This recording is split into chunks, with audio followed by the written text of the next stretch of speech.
Sebelum saya lanjutkan perbincangan di paruh pertama di Market Review mengenai menelaah insentif masyarakat saat PPKM level 4, ada beberapa data yang sudah kami siapkan. Dan bicara mengenai data ini kemudian cukup dinamis dan terkait dengan sumber juga ini cukup variatif. Ada data yang kami kemudian akan tampilkan, ini adalah berdasarkan dari beberapa data yang berada di media online begitu, yang dikutip dari pernyataan yang disampaikan oleh Menko Marves. Terkait dengan tambahan serta besaran bansos PPKM level 4 beras Bulog 3,58 triliun rupiah. Kemudian yang dialokasikan untuk kartu sembako 7,52 triliun rupiah, ekspansi bansos 7,08 triliun rupiah, dan ada bantuan sosial tunai sebanyak 3,14 triliun rupiah. Dan data berikutnya adalah masih kemudian mengenai tambahan serta besaran bansos PPKM level 4 untuk subsidi listrik 1,91 triliun rupiah, untuk subsidi rekmin abodemen listrik 0,42 triliun rupiah, kemudian program prakerja dan bantuan subsidi upah senilai 10 triliun rupiah, dan perpanjangan subsidi kuota pelajar sebesar 5,54 triliun rupiah. Dan bicara mengenai aturan PPKM level 4 untuk sektor non-esensial, 100% work from home, 100% daring untuk kegiatan belajar mengajar, kemudian yang ditutup sementara adalah ada tempat ibadah, mal, dan pusat perbelanjaan, kegiatan seni, budaya, olahraga, dan sosial. Sementara itu untuk aturan PPKM level 4, sektor esensial, 50% work from office, untuk restoran hanya delivery dan take away, kemudian transportasi umum kapasitas maksimal 70% dengan pengawasan protokol kesehatan secara ketat, kemudian untuk supermarket hingga toko kelontong kapasitas maksimal 50%, dan perjalanan domestik menunjukkan kartu vaksin minimal 1 dosis, hasil negatif untuk PCR dan juga antigen. Sementara itu untuk resepsi pernikahan ditiadakan selama penerapan PPKM level 4. Dan data berikutnya adalah untuk sektor kritikal 100% work from office ataupun 100% bekerja di kantor. Untuk apotek dan toko obat 100% beroperasi dengan pengawasan protokol kesehatan secara ketat, dan kegiatan konstruksi beroperasi 100% dengan pengawasan prokes ketat. Saya kembali berbincang bersama Mas Ahmad. Mas Ahmad, bicara mengenai apa yang kemudian disampaikan di grafis tadi, ada penambahan lah di bantuan sosial. Kalau kita lihat dari akselerasi penyalurannya yang kemarin saja secara penyaluran masih dikategorikan lamban dan kita menemukan kesulitan lah di lapangan begitu. Belum kemudian itu terselesaikan dengan akselerasi yang diperbaiki begitu, tapi kemudian ini ada penambahan alokasi. Nah, Anda melihat ini seperti apa? Apakah ini kemudian akan menambah permasalahan yang nantinya akan ditemui di lapangan? Ya, tentang penambahan alokasinya itu sendiri sebenarnya sudah langkah yang benar, gitu. Karena PPKM ini pasti membawa dampak yang lebih besar secara ekonomi dibandingkan kalau nggak ada PPKM. Nah, tetapi bahwa kemudian implementasinya di lapangan menambah, bahwa itu kemudian secara implementasi ya menambah pekerjaan di lapangan, betul, gitu. Ya, jadi maka kita perlu mendoronglah kepada pemerintah dan kepada semua pihak yang terkait dengan itu untuk bekerja lebih keras, gitu. Bahwa ini situasinya memang tidak normal, kita butuh sesuatu yang lebih, effort yang lebih daripada situasi normal, supaya kemudian program yang secara niat sudah baik, begitu itu bisa diimplementasikan dengan baik di lapangan.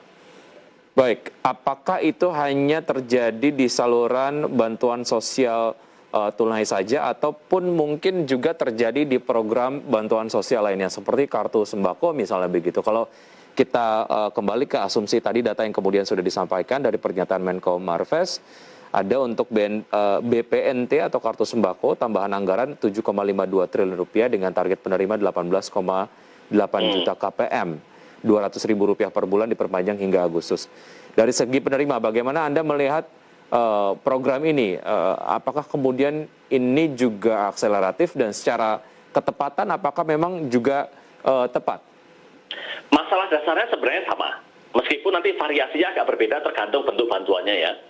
Sebagai contoh nih, kalau program Keluarga Harapan, nanti mungkin belum disebutkan, dari program Keluarga Harapan, dan mungkin masalahnya sudah lebih situasinya sudah lebih bagus dibandingkan bentuk yang lain, karena program Keluarga Harapan ini pada saat programnya sudah berjalan sejak lama begitu, dan sekarang ini sifatnya hanya menambahi apa yang sudah ada, gitu, sehingga siapa yang menerima selama ini itu sudah lebih jelas, gitu.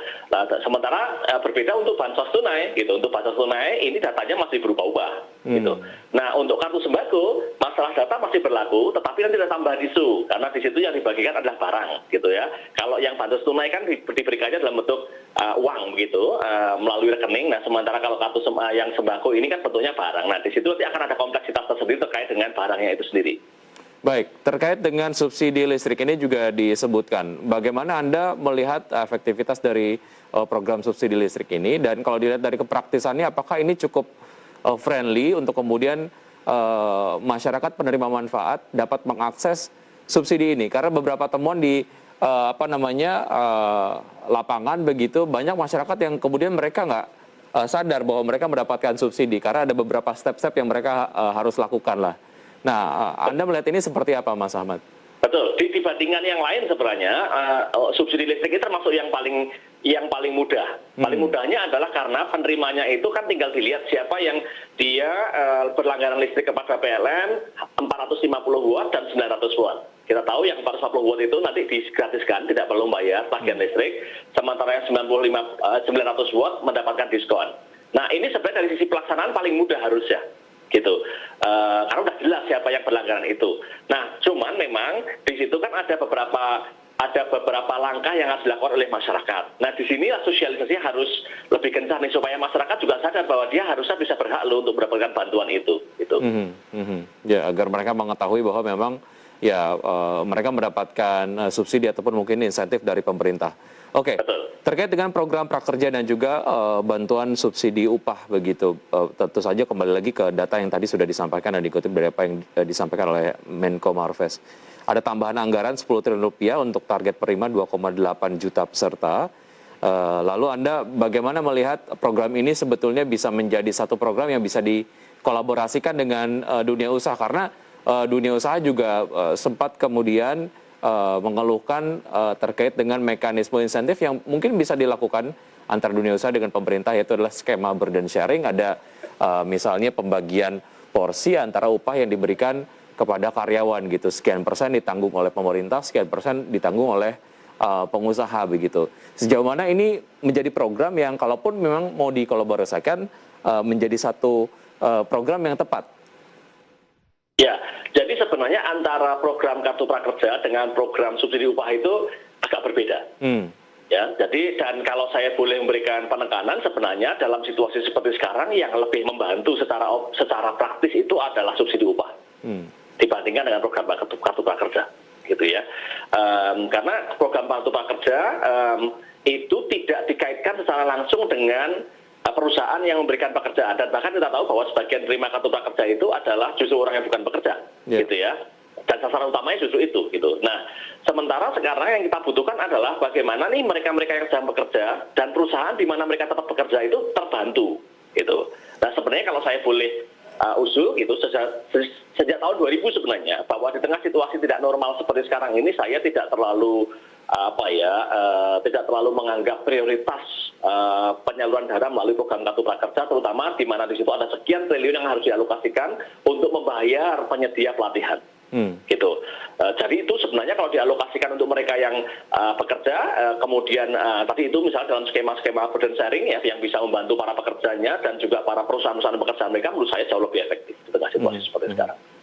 Baik. Oke, Mas Ahmad, satu yang juga cukup menarik adalah mengenai perpanjangan subsidi kuota pelajar, tambahan anggaran 5,54 triliun rupiah, target penerimanya adalah 38,1 juta siswa ataupun tenaga pendidik hingga Desember tahun 2021. Kalau kita lihat pemerataannya menurut Anda seperti apa? Banyak yang kemudian khususnya untuk siswa-siswa di pelosok-pelosok, mereka memiliki keterbatasan dalam hal gawai yang mereka miliki begitu. Mau tidak mau mereka terkadang memang harus tetap pergi ke sekolah untuk kemudian dapat belajar di sekolah begitu, karena ada keterbatasan secara infrastruktur, sambungan internet, dan juga keterbatasan kepemilikan gawai. Nah, pemerataannya di seluruh pelosok terkait dengan program ini seperti apa menurut Anda, Mas Ahmad? Ya, pertama bahwa bantuan yang diberikan itu sendiri sebenarnya sudah benar skemanya. sudah benar dalam artian bahwa memang masyarakat, terutama para pelajar itu membutuhkan itu untuk bisa tetap mengikuti program pendidikan secara daring. Tetapi memang tantangan di lapangan itu bukan hanya sekedar memberi pulsa, gitu, bukan sekedar memberi paket data gitu, karena banyak masyarakat yang punya tantangan lebih banyak dari itu. Saat tadi dengan sudah bilang gawai gitu ya, tidak semua punya, atau kalaupun punya tidak semua gawainya proper gitu, layak gitu digunakan. Dan kedua, bahkan masalah sinyal gitu, tidak semua daerah itu bisa mendapatkan sinyal dengan mudah gitu. Nah, memang disitulah maka harus ada program-program tambahan di luar bantuan yang diberikan kepada mereka. Misalnya program-program percepatan yang terkait dengan penyediaan infrastruktur yang memungkinkan supaya sinyalnya lebih mudah diakses dan seterusnya. Oke.